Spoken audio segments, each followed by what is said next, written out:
Hello friends, welcome back to my channel engineer Babu civil. तो दोस्तों, आज का टॉपिक है बार बेंडिंग शेड्यूल। ये टॉपिक फ्रेशर्स के लिए बहुत इंपॉर्टेंट रहने वाला है। तो चलिए शुरू करते हैं। What is bar bending schedule? Bar bending schedule is the process of cutting and bending of reinforcement bar into required shape. Enforcement इसमें क्या होता है, इन्फोर्समेंट बार को काट के और बेंडिंग करवा के प्लेस किया जाता है फुटिंग, स्लैब्स, स्टेयर्स, कॉलम में अकॉर्डिंग टू डिज़ाइन और अकॉर्डिंग टू ड्राइंग।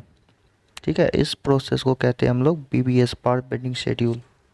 दोस्तों, हम लोग बार बेंडिंग शेड्यूल का डिफिनीशन तो समझ गए हैं, अब इसका कुछ एडवांटेजेस भी है।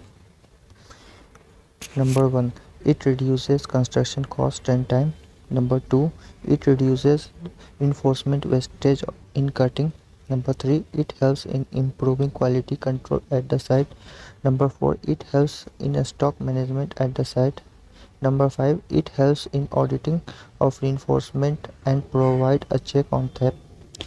Number 6, it helps in the fast preparation of bill of construction. And last one, it helps in the estimation of steel quality.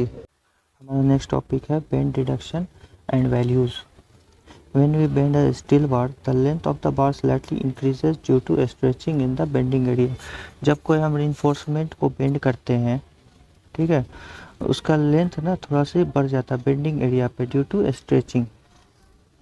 ठीक है ना, उसके बेंडिंग एरिया पे थोड़ा लेंथ बढ़ जाता है due to stretching.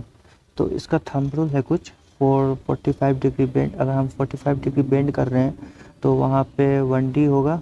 490 degree bend कर रहे हैं, we will take 2D for 135 degree bend, 3D for 180 degree bend, 4D। उसके बाद आता है what is clear cover.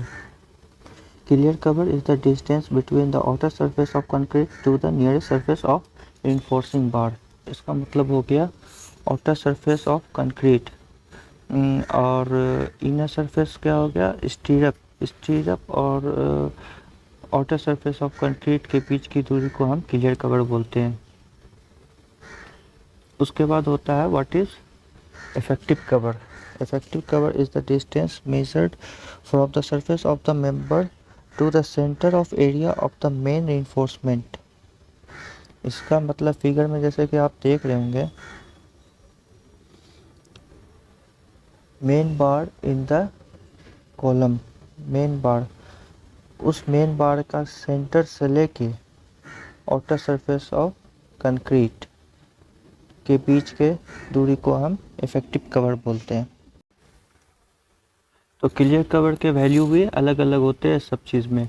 Footing के लिए हो गया 50 mm, कॉलम के लिए हो गया 40 mm, बीम के लिए हो गया 25 mm, स्लैब के लिए हो गया 20 mm, पाइल के लिए 60 mm, पाइल कैप के लिए 60 mm, छज्जा के लिए 15 mm, स्टेयर केस के लिए 15 mm। सब के लिए अलग अलग होते हैं। लास्ट टॉपिक है size and unit weight of bar. Unit weight of bar equal to D²/162। D क्या हो गया, डाया ऑफ बार। एग्जाम्पल लेते हैं, 8 mm डाया का यूनिट वेट निकालना, तो इसका फॉर्मूला जगह D²/162 equal to 8²/162 equal to 0.395 kg पर मीटर। ठीक है, 1 मीटर का निकल गया कितना kg, 0.395 kg।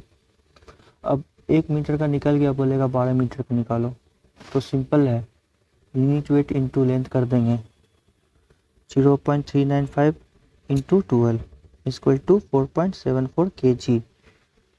12 मीटर लेंथ का कितना हो जाएगा, 4.74 kg।